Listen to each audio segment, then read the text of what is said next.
I thank the URI Hillel Center for inviting me. Today I will briefly describe what my life was like before the war and what happened to me, to my immediate family, and to my aunts and uncles and first cousins. Oh, okay. My extended family was very close. There were about 200,000 Jews living in Budapest at the start of the war. It was a vibrant and cosmopolitan community. Much of the past side of Budapest had been built by Jews. Our temple was part of the Hungarian neolog religious movement, a liberal and modernist movement that supported integration into Hungarian society. Neolog represented the urban, assimilated, middle and upper class Jews. For me, the big difference between my neolog synagogue and others was that we had an organ and a choir in our temple. This photo is taken outside my family factory. My dad is in the oval on the left, and my uncle is in the center. The factory made high fashion men's and women's hats. My hat in the photo at the start of this presentation came from our factory. My ambition was to be an opera singer. I memorized all of the songs from the operettas by Imre Kálmán, Franz Lehár, Johann Strauss, and sang them every day. These photos were taken from wedding of my first cousin Edith. It includes me, my father, my mother, and brother. Just the top half of my mother's face is showing, and my brother is wearing the cap of his gymnasium. The groom in the top hat was murdered on the Russian front while serving in a forced labor battalion. Edith, his wife, my cousin, entered the glass house with me. More on the glass house in a minute. That day, I was hiking with my friends on the hillside of Budapest.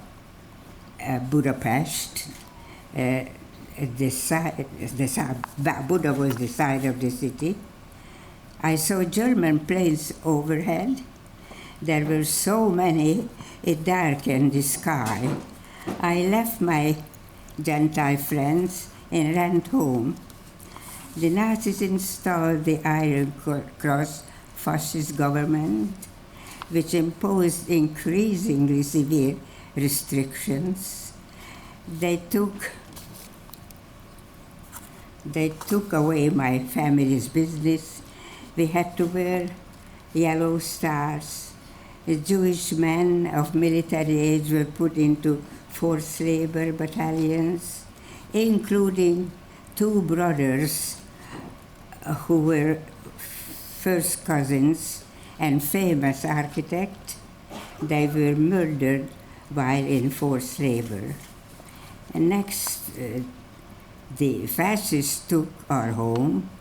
We had to move to a crowded apartment called the Star House in a new Jewish ghetto. I went to the forced labor with 3 sisters who were my first cousins. We dug ditches for 3 weeks. We were then marched back to Budapest, and I saw women who were too weak to walk lying on the side of the road, and I asked the Hungarian policeman what will happen to these ladies? And he said they would be shot to death or picked up and take them to wherever they were taking them. Once inside the city, I ran away and I hid. I bite off my bit of my thread, holding my yellow star. When it was dark, I walked back to our star house. There were still Jews in this house, but my mother, father, and my brother were gone.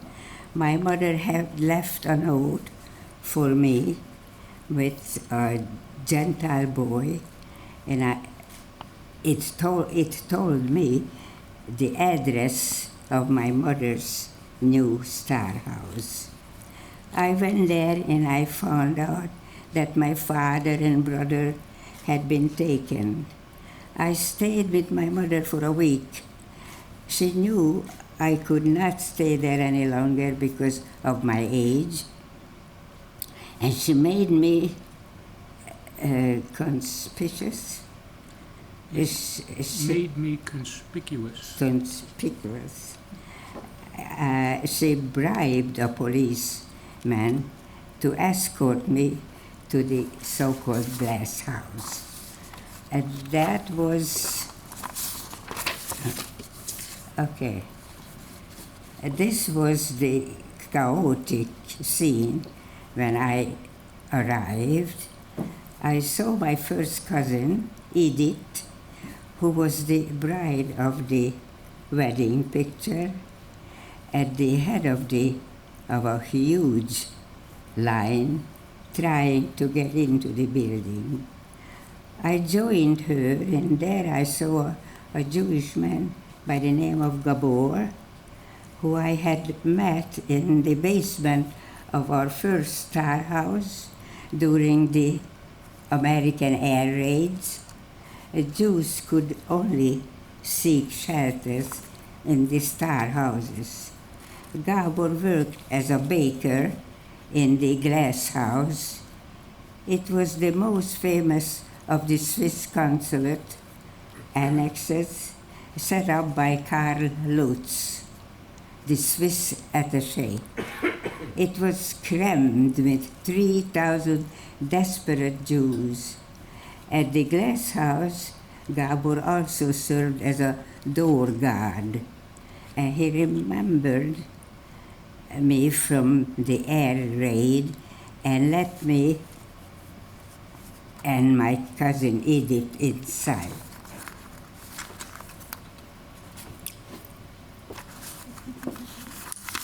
Okay. Gabor had been in the Hungarian army. All Jews in the army were transferred to forced labor battalions. To avoid being sent to the Russian front, he faked having appendicitis by pricking his finger to add blood to his urine. He had an operation to remove his perfectly healthy appendix. After recovering, he escaped to the glass house. Oops. By the time we were liberated, our clothes were too big because we had lost so much weight. As soon as it was safe, we went to my family's original house. It had been stripped off of all valuables and furniture. Boxes of family photos were dumped out on the street. We collected some of them. This is why I have the family photos in this talk. After the war, we had most Hungarian Gentiles. We hated most Hungarian Gentiles. We knew they had been Nazi collaborators. We left Hungary for a displaced person camp next to a former concentration camp, Bergen-Belsen. We went there because we knew that my mother had been on a train bound for that camp. From this DP camp, we came to the United States in 1949. Since you were sheltered by the Swiss Consulate in Hungary, but then after the war you went to Bergen-Belsen as a displaced persons camp, were you aware of what was going on in concentration camps before having come to the displaced persons camp? No, never. And I don't think anybody knew what was really going on. Only after the war we really found out that there was millions of Jews killed in those camps. I'd open up the audience now, asking questions, please stand.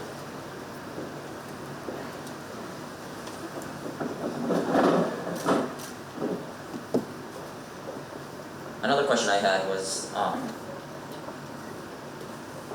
how long did it take following the Holocaust for you to be able to, I guess, cope with what happened and be able to talk about it in this kind of setting, and what motivates you to educate others and give talks like these? It never ends, first of all. It's in my mind day and night, not for a second through the night, and I'm reliving what had happened. And what the next question? What motivates you to educate others and give these kinds of talks? What motivated me? First of all, I was asked. I would never approach anybody, and I would love to let the people know as little as I could explain, or you could even believe what was happening during the war.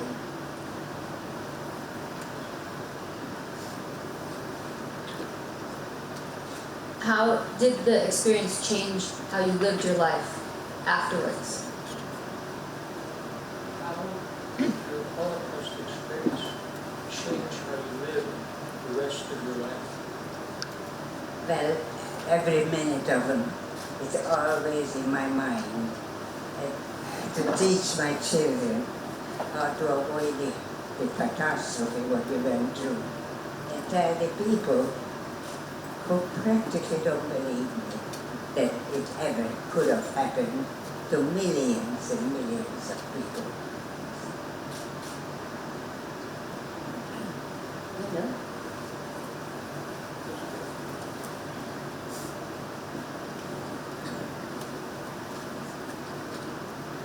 Are there things that gave you hope? And if there were, what were they?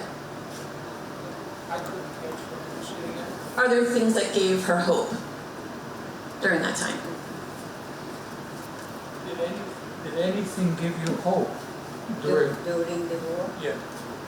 Not much. Not much. And toward the end of the war, maybe they had seen the light. But losing the whole family and every friend of mine that gives us the children the horror to live with even today, I just cannot comprehend and believe what could have happened to us, just normal people like you are, from one day to another. Yeah, what else?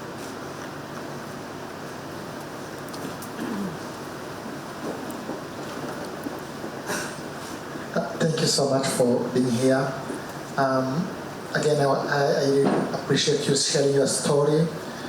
My question is, I know that when people survive genocide, every time they get together, there's never a second or a moment they don't talk about it.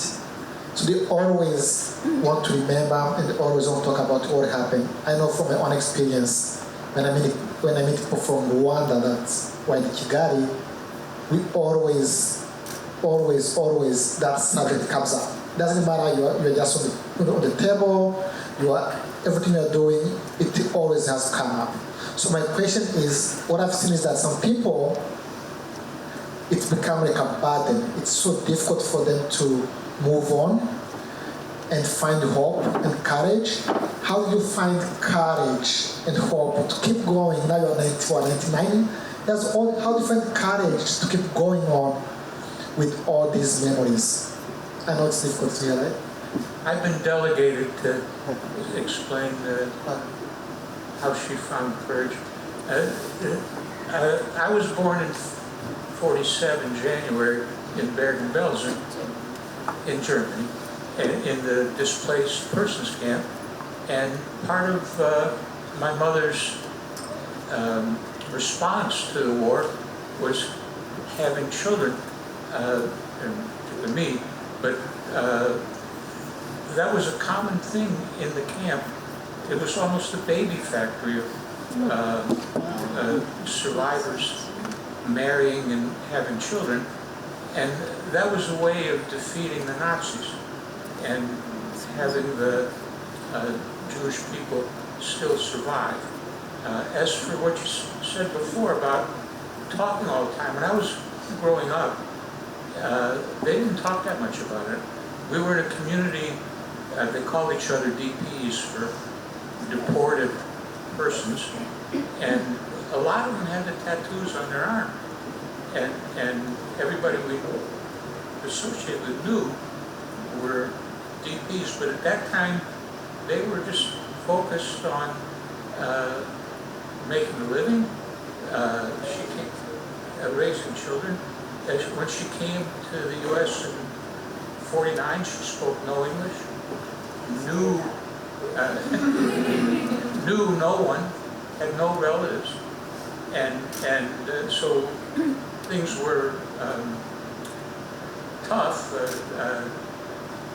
We moved the highest, the Jewish agency, moved us to Worcester, Massachusetts, and my dad got a job as a baker, which is his training, and only way later, like in their 70s and 80s, my mom would be 99 in May, did they focus more on talking about the Holocaust and reading more books about the Holocaust, and so now I just don't want her to just only focus on the Holocaust, so I take her to things that she likes, like operas, that and her great-grandchildren's plays and stuff, to not dwell so much, but no, there wasn't a problem in the 50s and 60s and 70s of focus on the Holocaust. At that point, she didn't want to talk about it. Okay? We have a couple of questions from the Zoom, which I'll read. This is a question about when you arrived in America, how was it like for you? You addressed it a little bit, not being able to speak English, but in settling down in America, what was that like for you?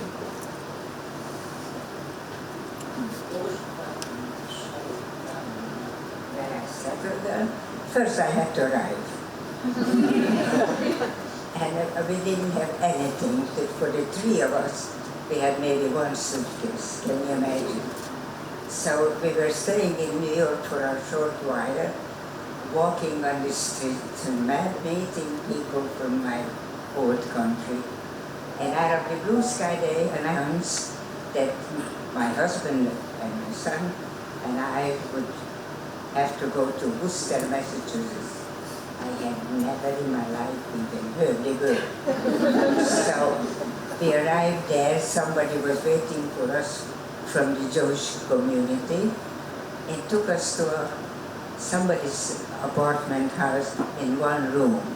The lady wasn't even there, and I had to find out how to use a stove, which I had never seen this kind of a stove. And there was one room, we were staying there for a few months. Then they provided us with a regular apartment. Across the street was a school where my son was going. And my husband found a job immediately, and he not only found a job, he became the top-notch baker because of European training. And we were in Worcester. Somebody said that you should stay in one place till you become citizens. So we were there for about 5 years. My daughter was born there. And then I corresponded with the whole America, with everybody who I knew from the whole. And the best letter I got from friends from Detroit, Michigan.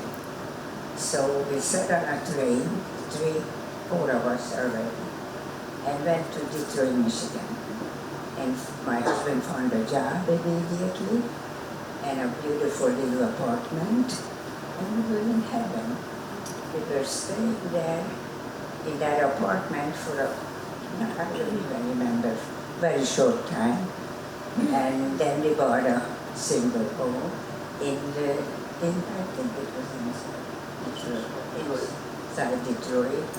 And I loved it, and I had a lot of friends, our own kind of friends.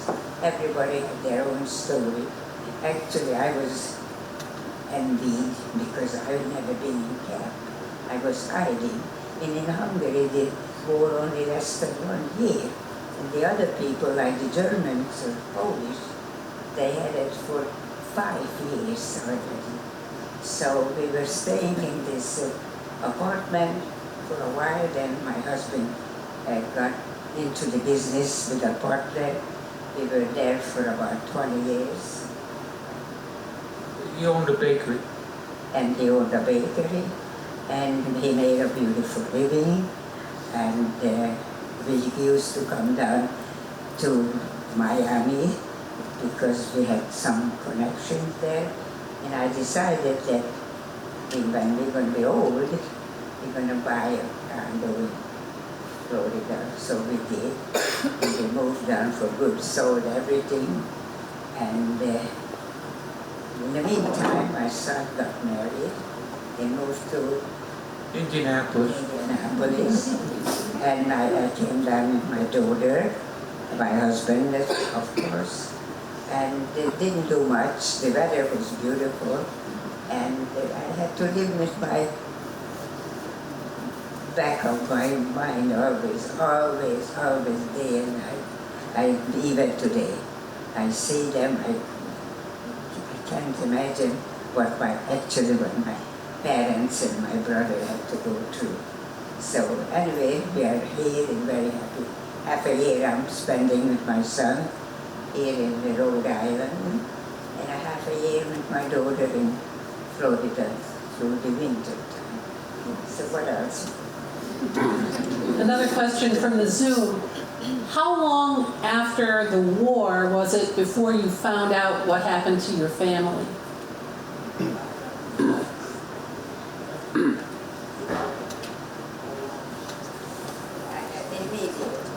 Immediately after the war, they were saying it, except it was very hard to believe that I would never ever see my family. They were murdered by the Germans.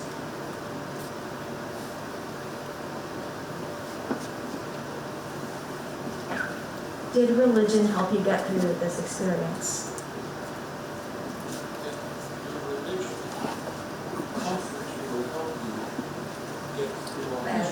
As a young woman, we were very modern Jews, very modern in Budapest. Can you imagine that our temple had an organ, which was out of question? And, well, it's hard to say that after the war, I could hardly believe that there was a God who didn't take care of us. But it changed little by little. I see my children, my grandchildren, my great-grandchildren. So it is a beautiful life right now.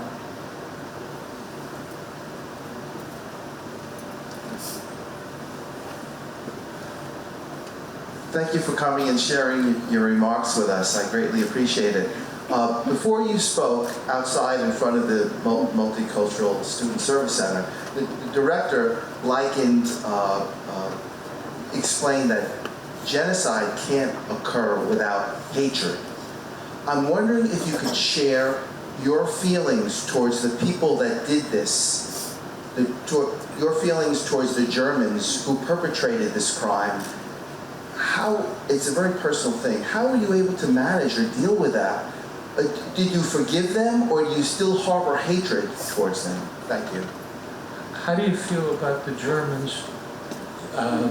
Do you still hate the Germans? Do you hate the descendants of the Germans? I did not have much to do actually with the Germans, but that my fellow friends, the Hungarians, even after the war, they hated the Jews.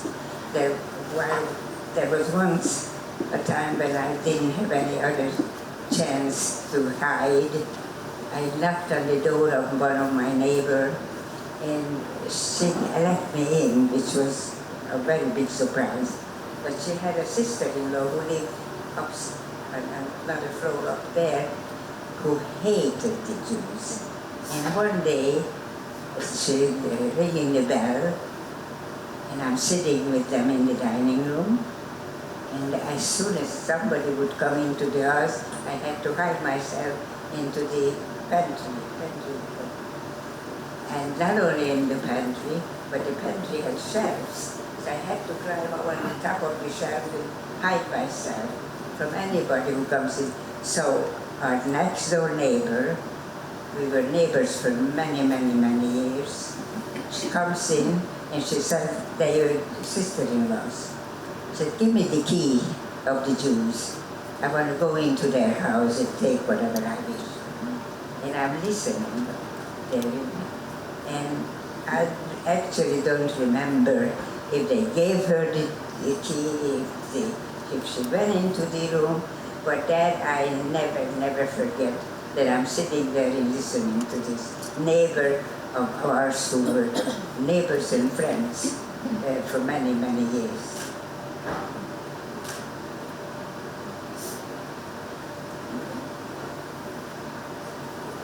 Do you still sing?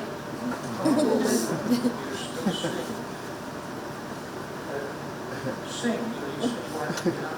Oh no, I have no more voice. No more voice. I'm 99, don't forget.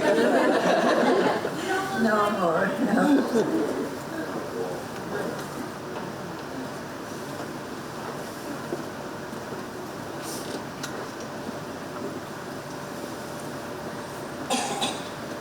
When you were liberated by the Russians, my parents were Holocaust survivors in Hungary. They complained or talked about abuse by the Russians when they came in. Did you experience any of that? When the Russians liberated Budapest, did they abuse any of the Jews? I'm not sure if they abused, but they were, I don't know, unintelligent people, very low-class people. They didn't know how to behave themselves. They didn't know how to eat properly at a table. I don't know how on earth did they got up and even won the war. But I wasn't there for too long. Months after the war, I decided to go and look for my parents and went to Bergen-Belsen, where my son was. I'll add to that, shortly after the liberation, my mother and father wanted to get out of Budapest because there was no food. The city had been surrounded and cut off from any food. And so my father had some cousins in the second biggest town, about 4 hours away, called Miskolc. And that's how he had the cousins. And so there weren't anything like passenger trains or buses. So they were like hobos. They hopped a freight car This is in the middle of winter. But normally a hobo would be on the inside of the freight car. This one was so crowded that they were on the roof. And she was complaining last night. We were at a ceremony, Yom HaShoah, in Providence, and she said it was too cold. And I reminded her that she was 4 hours on a moving train in the middle of winter to get to a town that had some food. And she said, yeah, that was worse. Just a little. Anyway, it was, I'll use the word chaotic again. When she walked, as soon as the glass house was liberated, they walked to my mom and dad walked to their old house. And she saw people cutting up the dead horse because there's nothing to eat. But she wanted to get there. She wanted to get there and see whatever stuff from her family she could rescue. And I don't know how long she was in Budapest before they said, we got to get out of here and get to Miskolc. But yeah, I've never heard her complain about mistreatment by the Russians. The Russians didn't like the Germans, and they didn't. Well, but they did like the Germans even worse.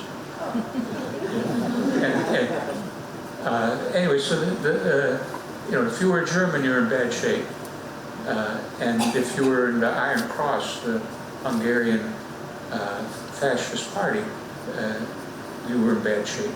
But there were, I would. This is guess on my part. There were enough of them to keep the Russians busy, and my parents could get out of Budapest without being molested. We have one question here on Zoom, and then we'll get to you in the front. How has the Holocaust and your experiences throughout life shifted the way you observe your life? It's a complicated question. So would you say that you live your life in a certain way because of the experiences you had? So how does the Holocaust affect how you live? It's a very broad question. Never for a moment it goes out of my head. Even during the night, I see them coming, I see my parents begging for their life.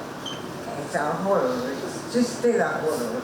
I can never ever get rid of the thinking of the Holocaust. Thank you.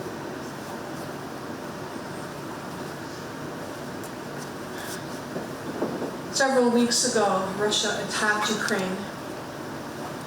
Does your experience of you and your family in World War II remind you of what's happening in Ukraine right now with the people suffering and being killed by the Russians? I don't feel sorry for them, but there is no comparison. There is no comparison. They don't feel comfortable. They could leave if they want. We couldn't move out of where they forced us actually to move into ghettos or certain places. But this is no comparison. What Hitler did and what the Russians are doing in Ukraine. It's a number.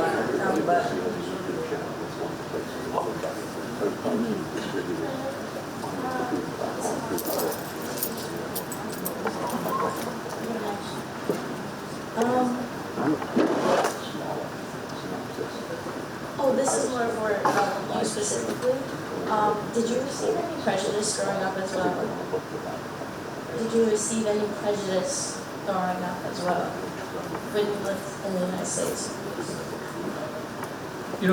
I lived, I don't remember, I moved out of Worcester when I was 7.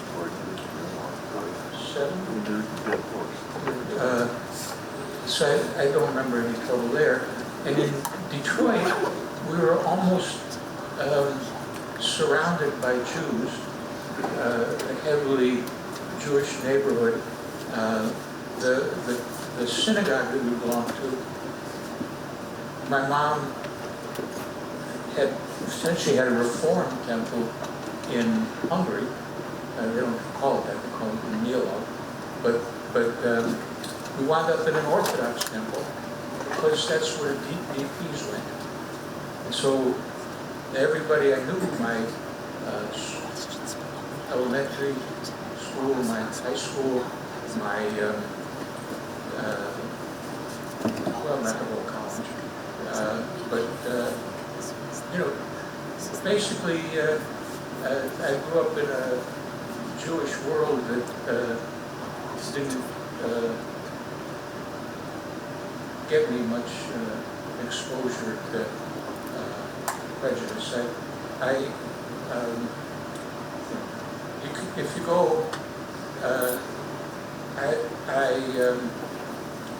can't think of any incidents.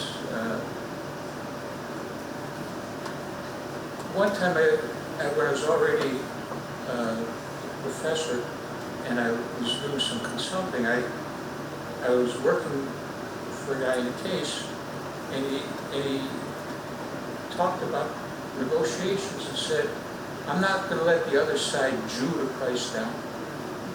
And I told him that's not good. If he wanted me to work for me, we'd have to come up with some other language. But I don't even, I had a feeling the guy knew I was Jewish and couldn't connect it. That was just, Jews, the price means to push it down. You know, he didn't think it was an insult. But that was, I don't know if it was a compliment. But anyway, I have to dredge my mind to find any incidents that bugged me.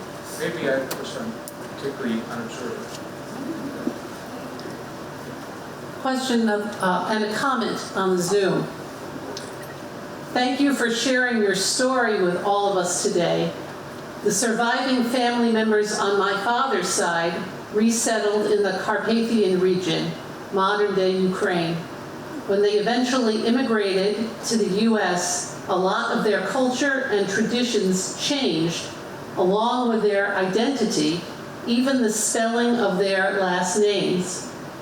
And here's the question: what traditions did you carry over to your life in the US that you continue to embrace and practice today?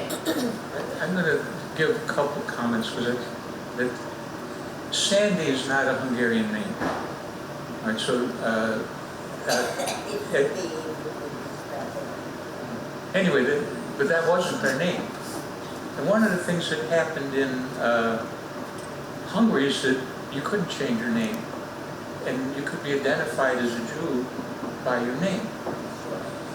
Yeah, so yeah, our family name was Schwartz, which means black in German, but and when Germans became unpopular, you could change that to Fekete, which means black in Hungarian. So I was born Haim Fekete in the DP camp. But when we got to the United States, and you could change your name, when we turned in the papers to be citizens, my mom looked around for a name, and she's deeply a snob. So in Hungary, the only people who could put a Y at the end of their name were if you were nobility, if you're an aristocrat. And so she wanted a name with a Y that she was going to take, you know. And so that she looked around, she figured out Schwartz begins with an S. Let's find something that starts with a S and ends in a Y, and then nobody will know we're Jewish, which I think if they look at me, they know. But anyway, since then I've been Sandy, and that's fine. I'm used to it. But my mom has this love-hate relationship with Hungary. So she likes Hungarian food. We cook a lot of Hungarian food. She talks about this being beautiful and that being beautiful. But we've been back to Hungary, and she looks around, and anyone past 40 or 50, she thinks were they Nazis or collaborators. So it's deeply ambivalent about Hungary, and that affects what we still do and what we believe in. So it covers the name and sort of what we do now.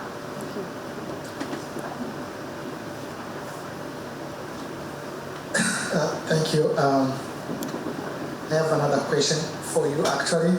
So I know that they say that when you come from parents who are survivor of trauma, especially genocide and war, it's usually passed on to the children, and it can also be, they can also have the same memories, or it can also be a barrier for them to succeed in life, or it can also motivate them. So my question is, how do you cope with having parents who are survivors, not having all uncles and family members? You are aware that they died because of the genocide. So how did you cope with life, and how did you feel motivated in your own life, basically? Thank you. When I was a teenager, I got interested in the Holocaust and read a whole bunch of books. And what I discovered is they all had unhappy endings. And after a while of reading that stuff, I said, that's enough. And so the Holocaust was all around me. I'm going to give one example. I said all these people that were our friends had the tattoos. And one guy that would come to our house was a barber. And when he was cutting my hair, this week when he came to the house, I could see the tattoo on his forearm. And he cut my hair and my dad's hair in our basement. And he was a barber in a concentration camp. And they had a deal where if you didn't cut people's hair fast enough, they'd shoot you. So he cut really fast. And the thing I hated about that was he used a straight razor to cut the hair in the back of my neck, straighten out the cut. And we were right next to a tap, but he wouldn't take the time to run the hot water. I hated ice cold water on the back of my neck. And so I looked at the Holocaust as this sort of tremendous inconvenience, here, there, and everywhere. So I don't think it motivated me to succeed. My parents, if I had straight A's, they'd say, why not get pluses? I certainly, that wasn't related to the Holocaust. That was, let's just say, just then. So, as I said before, now I try to limit how much she dwells on the Holocaust so that she's not clinically depressed. So we're doing this. I'm doing this as a partially get her out of the house, get her to do stuff. Just like I get her out of the house twice a week to go to the gym and go to a personal trainer. This is therapy. But I have to think deep and hard to find how it affected me. But right now I'm the treasurer of the Holocaust Education Center of Rhode Island because they needed somebody with a financial background. And I couldn't refuse, my mother would be upset. So I hope that answers your question.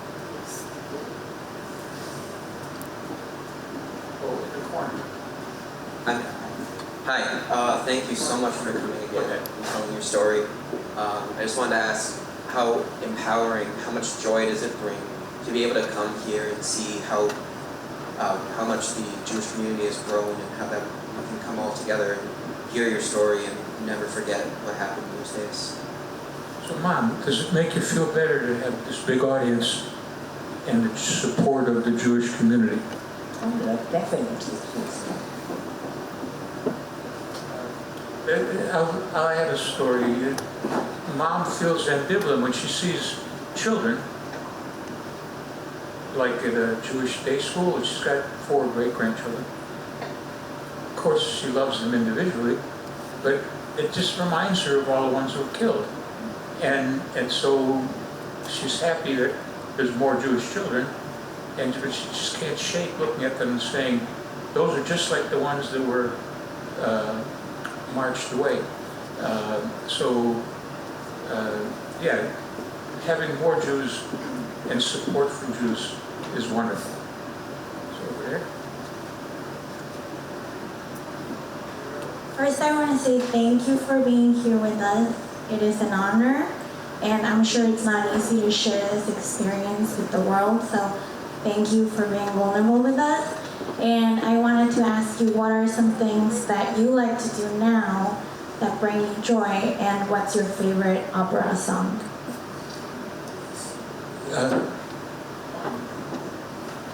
What's your favorite opera song? Opera song? Boy, I have too many. I have too many. I can't think of anything expression. So she says she can't sing. She's lost her voice. But when we put on a tape, and it's one she knows, she'll sing along. And so like, I think it's said in the